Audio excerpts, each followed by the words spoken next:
Telangana PCC president గారు కనుక permission ఇస్తే ఒక్క 4 విషయాలు చెప్తాను, ఆయన దయతో అంగీకరిస్తాడు అని నమ్ముతూ మొదలు పెడుతూ ఉన్నా. ఆంధ్ర పిసిసి అధ్యక్షురాల కంటే ఎట్లాగూ తప్పదు, నేను మేనమావను కాబట్టి నన్ను భరించు కాబట్టి. రాజశేఖర రెడ్డి గారి వ్యక్తిత్వాన్ని గురించి ఇంతకు ముందు వరకు మాట్లాడుకొని 3-4 పాయింట్లు సభ దృష్టి తీసుకొస్తాను.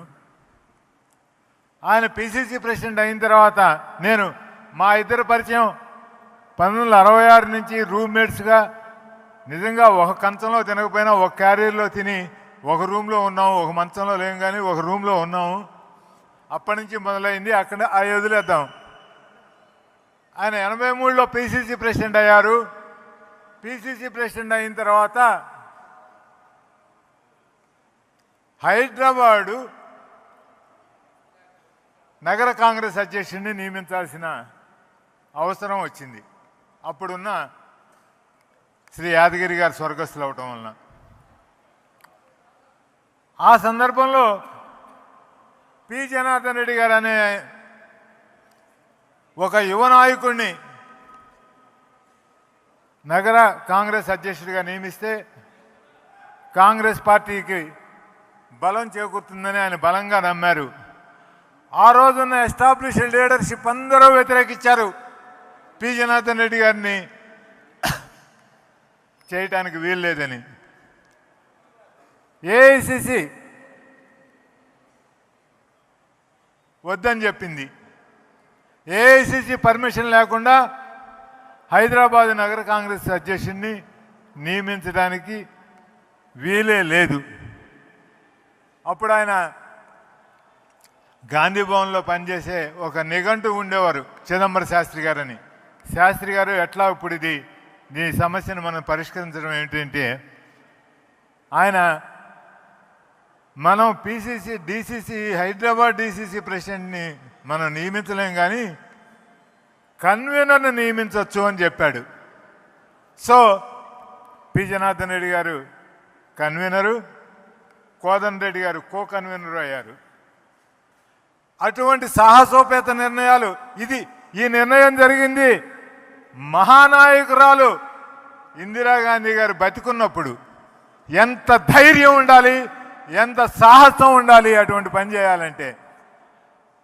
నా నాయకురాలు నేను ఒప్పించుకోగలను అనే ఆ మనస్థైర్యంతో ఆయన పనిచేశారు ఆ రోజున. అదేవిధంగా ఇక్కడ మనకు విజయవాడలో వంగవీటి రంగాని సిటీ కాంగ్రెస్ ప్రెసిడెంట్గా నియమించడానికి కృష్ణా జిల్లాలో ఏ ఒక్కరూ ఒప్పుకోలేదు. రాజశేఖర రెడ్డి గారు రంగా మీద ఉన్న నమ్మకంతో, అతనికి ఉన్న ఆర్గనైజింగ్ కెపాసిటీ తోటి పార్టీని బలోపేతం చేయగలడని వంగవీటి రంగా గారిని ఎంతమంది వ్యతిరేకించినా రంగా గారిని సిటీ కాంగ్రెస్ ప్రెసిడెంట్ చేశారు. తర్వాత ఇక్కడ మీ అందరికీ తెలుసు, రంగా గారు పార్టీని ఎంత బలోపేతం చేశాడో. చివరికి ఆత్మార్పణ చేసుకొని కాంగ్రెస్ 89లో అధికారంలో రావటంలో ఒక భాగం అయ్యాడు ఆ రోజు.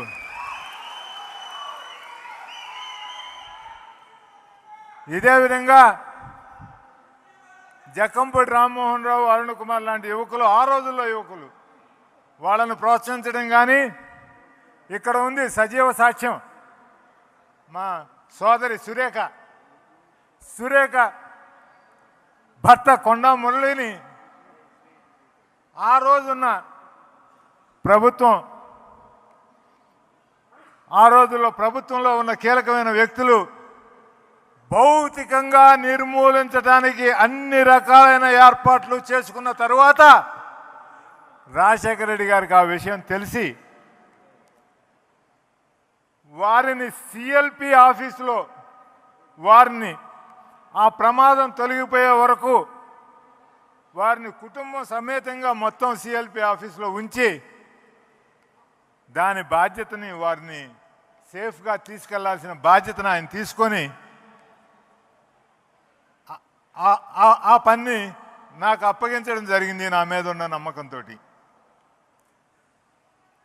ఇట్లా చెప్పుకుంటూ పోతే ఆయన కాంగ్రెస్ పార్టీ బలోపేతం చేయడానికి చేసిన ఎన్నో కార్యక్రమాలు ఉన్నాయి.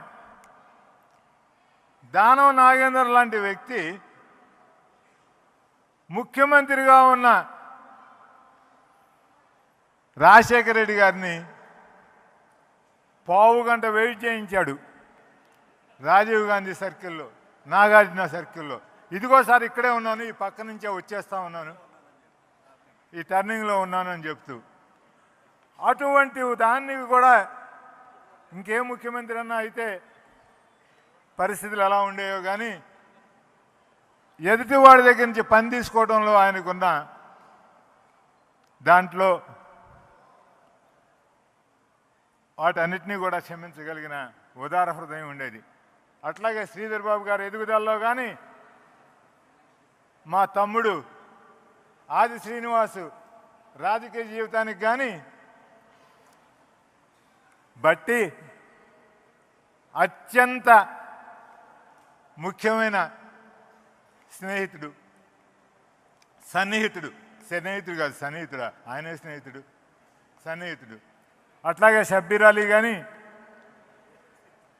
పొంగులేటి కానీ ఆయన నాయకత్వంలో తన్మయత్వం చెంది ఆయన నాయకత్వాన్ని బలపరుస్తూ ఆ దిశానిర్దేశం తీసుకొని, యాక్చువల్గా శ్రీధర్ బాబు అయితే వారి ఫాదర్ మా ఫ్రెండ్, ప్రభాకర్ అయితే చిన్నప్పటి నుంచి అతను అతను అతను బాల కాంగ్రెస్ నుంచి అనుభవంలో ఉన్నాడు. ఇక్కడ ఇంకొకటి రెండు విషయాలు చెప్తాను మీకు. రాజశేఖర్ రెడ్డి గారు అప్పుడు మనకి కాకినాడ తీరంలో గ్యాస్ పడిందని అనుకున్నాం అందరం. తర్వాత అది లేదనుకోండి. ఆ గ్యాస్ 2000 మెగావాట్స్. ఆ రోజుల్లో 2000 మెగావాట్స్ అంటే చాలా పెద్ద ప్రాజెక్టు.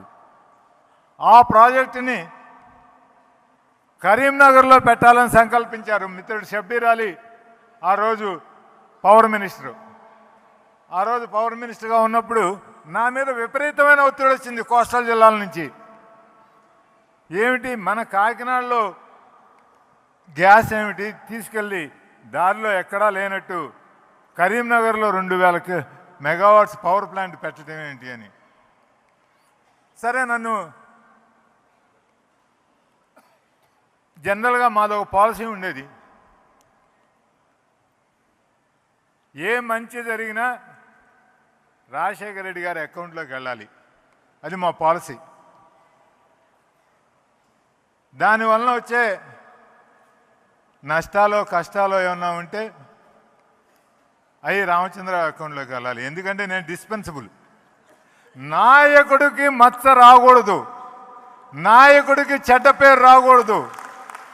నాయకుడి మీద పూర్తి నమ్మకం, పూర్తి విశ్వాసం, పూర్తి ప్రేమ కార్యకర్తకు ఉండాలి.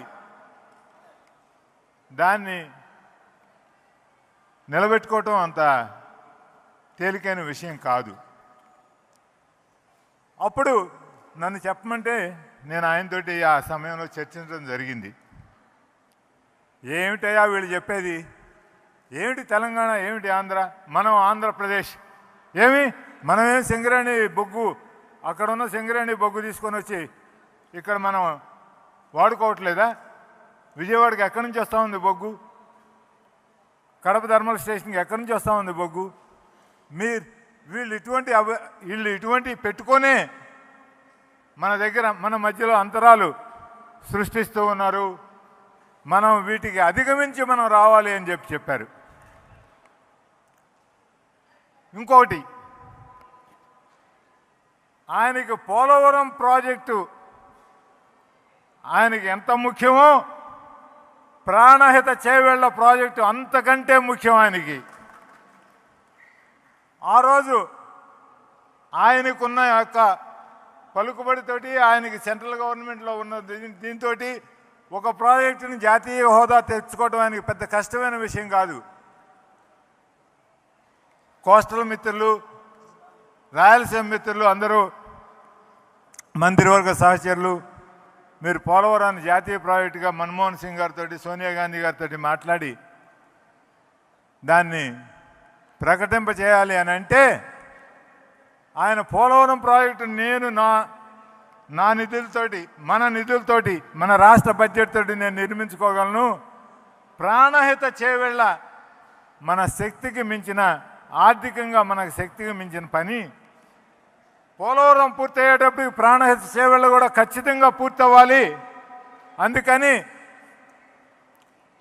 ప్రాణహిత చేవెళ్ళని మనం నేషనల్ ప్రాజెక్టుగా డిక్లేర్ చేయించడానికి మన సర్వశక్తులు వాడుకుందాం. ప్రాణహిత చేవెళ్ళ నీళ్లు ముందు పారాలి పోలవరం ప్రాజెక్టు తోటి పాటు అని చెప్పిన విశాల హృదయుడు ఆయన. అటువంటి మనిషి పాదయాత్ర మొదలుపెట్టాడు. ఆయన పాదయాత్ర దేనికోసం మొదలుపెట్టాడు? ఆంధ్రప్రదేశ్ రాష్ట్రంలో, ఉమ్మడి ఆంధ్రప్రదేశ్ రాష్ట్రంలో అన్ని ప్రాంతాల్లోనూ ఉన్న, ఆయన ఎట్లాగూ రాయలసీమ నుంచి వచ్చాడు కాబట్టి రాయలసీమ నుంచి మొదలుపెట్టలేదు. ఆయన రాష్ట్రంలో అత్యంత ఎత్తైన ప్రదేశం, అత్యంత కరువు కాటకాలతోటి ఉన్న ప్రదేశం అది రేవంత్ రెడ్డి గారి కంటే ఇంకెవరికి బాగా తెలీదు. చేవెళ్ళ, తాండూరు, వికారాబాద్ ఏరియాలు, ఆయన కొడంగల్ కూడా అనుకోండి. అటువంటి పవిత్రమైన పాదయాత్రని ఆయన తాండూరు నుంచి, చేవెళ్ళ నుంచి మొదలుపెట్టారు. చేవెళ్ళ నుంచి మొదలు పెడితే నేను ఇక్కడ సగర్వంగా చెప్పుకోగలను, ఆ పాదయాత్రలో ఉన్న ప్రతి అడుగు, ప్రతి అంగుళం నా యొక్క పాత్ర ఉంది. నా యొక్క దాన్ని డిజైన్ చేయటంలో, దాన్ని కంప్లీట్ చేయటంలో, దాంట్లో ఉన్న మన మిత్రులందరి సహకారంతో దాన్ని విజయవంతంగా పూర్తి చేయగలిగాం. ఆ పాదయాత్రలో ఆయన ప్రజా హృదయాలను కదిలించగలిగాడు. అజేయుడు అని ఆ రోజుల్లో రాజకీయ చాణక్యుడు అని,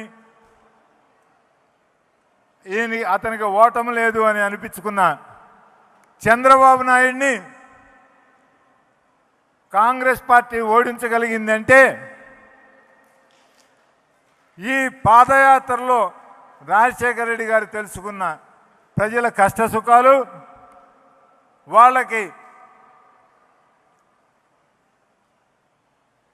దాంట్లో నుంచి పుట్టుకొచ్చిన రాజీవ్ ఆరోగ్యశ్రీ, దాంట్లో నుంచి పుట్టుకొచ్చిన 108, దాంట్లో నుంచి పుట్టుకొచ్చిన ఫ్రీ కరెంట్, ఉచిత విద్యుత్ రైతులకి, అదేవిధంగా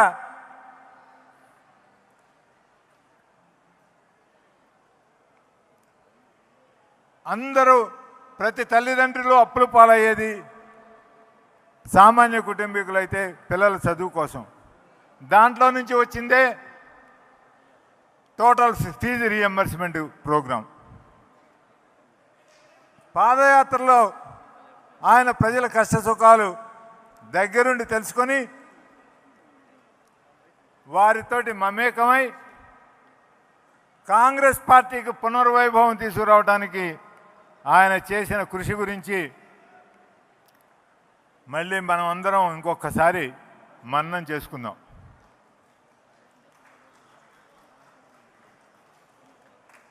ఇవే కాదు, పార్టీ నిర్మాణం పట్ల ఆయనకి ఎటువంటి నిబద్ధత ఉండేదంటే, ఆయన ఏ ఒక్కటి ఆయన పేరుతోటి కానీ లేకపోతే ఆయన కుటుంబం సభ్యుల పేరుతోటి కానీ పెట్టుకోలేదు. అయితే రాజీవ్ ఆరోగ్యశ్రీ అన్నారు, లేకపోతే ఇందిరా సాగర్ పోలవరం ప్రాజెక్ట్ అన్నారు, లేకపోతే Jawaharlal Nehru outer ring road అన్నారు, లేకపోతే రాజీవ్ గాంధీ ఇంటర్నేషనల్ ఎయిర్పోర్ట్ అన్నారు, అంతే తప్ప ఏ ఒక్క క్షణం కూడా ఆయన దాని గురించి మాట్లాడలేదు. ఇంకొక 2 విషయాలు, ఇద్దరు పిసిసి ప్రెసిడెంట్ల అనుమతితోటి ఇంకొక 2 నిమిషాలు. ఒకసారి అప్పట్లో ఇయర్లీ బడ్జెట్ అని ఒకటి ఇస్తూ ఉండేవాళ్ళం. లాల్ బహదూర్ స్టేడియంలో ఎవ్రీ ఇయర్ ఒక మీటింగ్ జరిగేది. రాష్ట్రంలో ఉన్న కాంగ్రెస్ కార్యకర్తలందరూ, దానికి ముఖ్యమైన నాయకులందరూ అటెండ్ అయ్యేవారు. పునరంకిత సభ.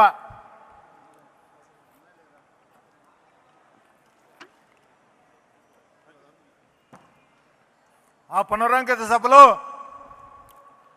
ఉండవల్లి అరుణ్ కుమార్ గారు చాలా స్పీడ్గా మారుతూ ఉన్నారు. ప్రేక్షకులందరూ చప్పట్లు కొడతా ఉన్నారు. ఇవాళ ఎందుకనో ఆయన ఒరిజినల్ స్టైల్ రాలేదు, కానీ ఆ రోజు చాలా చాలా చక్కగా రాజశేఖర రెడ్డి గారి ప్రభుత్వం చేస్తున్న మంచి పనులన్నింటినీ చాలా స్పీడ్గా చెప్తూ మధ్యలో రాజశేఖర రెడ్డి గారి ప్రభుత్వం అని అన్నారు. రాజశేఖర రెడ్డి గారు లేచి వచ్చి ఆయన స్పీచ్ని ఆపించి, ఇది రాజశేఖర రెడ్డి ప్రభుత్వం కాదు, ఇది కాంగ్రెస్ ప్రభుత్వం, ఇది కాంగ్రెస్ ప్రభుత్వం ద్వారా జరుగుతూ ఉన్న పనులు అని చెప్పి, నువ్వు ఇక నుంచి చెప్పేటప్పుడు ఇక్కడే కాదు ఎక్కడ చెప్పినా కానీ కాంగ్రెస్ ప్రభుత్వం అని చెప్పు అని. ఈ విషయం ఎందుకు చెప్తున్నానంటే ఆయనకి పార్టీ అంటే ఆయనకున్న నిబద్ధతను గురించి చెప్పడానికి చెప్తా ఉన్నాను. ఎంతో వైభవోపేతంగా జరిగిన ఆంధ్రప్రదేశ్ హోస్ట్ చేసిన ప్లీనరీ సెషన్లో ఆయన తల్లిగారిని అమితంగా ప్రేమించేవారు. ఆవిడ చాలా క్రిటికల్గా ఇల్లు అయి ఉన్నారు. అపోలో హాస్పిటల్లో అన్కాన్షియస్గా ఉన్నారు. శ్రీమతి సోనియా గాంధీ గారు, మన్మోహన్ సింగ్ గారు అందరూ వచ్చి చూసి వెళ్ళటం జరిగింది. అంత బాధని, అంత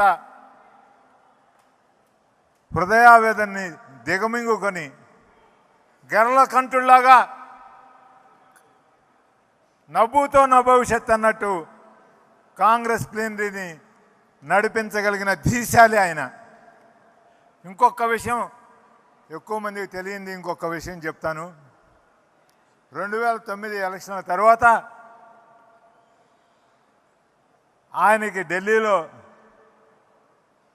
లభించిన స్వాగత సత్కారాలు, ఆయన మీద హైకమాండ్ నుంచి నమ్మకాన్ని ఆయన నిలబెట్టుకున్న విధానం, వీటన్నిటికంటే మనందరం గర్వించగలిగింది ఏంటంటే ఆ రోజున్న ప్రైమ్ మినిస్టర్ మన్మోహన్ సింగ్ గారు ప్రోటోకాల్ నన్ను ఆపేయమంటున్నారా? ప్రోటోకాల్ నిబంధనలన్నీ పక్కన పెట్టి ఒక ముఖ్యమంత్రిని రిసీవ్ చేసుకోవడం కోసం ప్రైమ్ మినిస్టర్ రెసిడెన్స్లో, అఫీషియల్ రెసిడెన్స్లో ఆయన పోర్చుకోలోకి వచ్చారు. నేను ప్రత్యక్ష సాక్షిని. ఆ రోజు రాజశేఖర రెడ్డి గారు ఎంత చెల్లించిపోయారంటే, సార్ దేవుడు సార్ మీరు నన్ను ఇటువంటి పరిస్థితిలో మీరు నన్ను పెట్టడం ఇదే అంటే ఆయన ఎంతో ఆప్యాయంగా. మన్మోహన్ సింగ్ గారు అనేవారు ఆయన మొహంలో జనరల్గా ఎమోషన్స్ కనపడవు. అటువంటి మనిషి రాజశేఖర రెడ్డి గారు. ప్రజలు రేవంత్ రెడ్డి గారి స్పీచ్ కోసం చూస్తున్నారు. నేను ఇంతటితో ముగిస్తున్నాను.